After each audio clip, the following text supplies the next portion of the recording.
Нарын облысынын Кочкор айланын тургуну сүйүктүү Аяшым Капаркулова Айселден 11-июль өздүк майрамы менен куттуктаймын.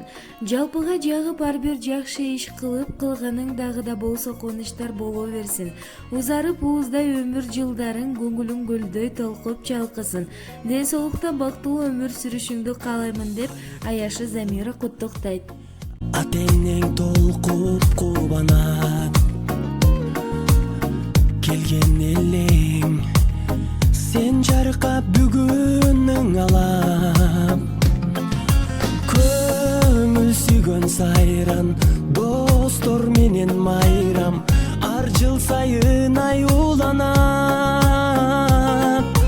Кучак толо гүлдөр, жылмайышкан жүздөр, тулган күн шаңга бөлөнөт.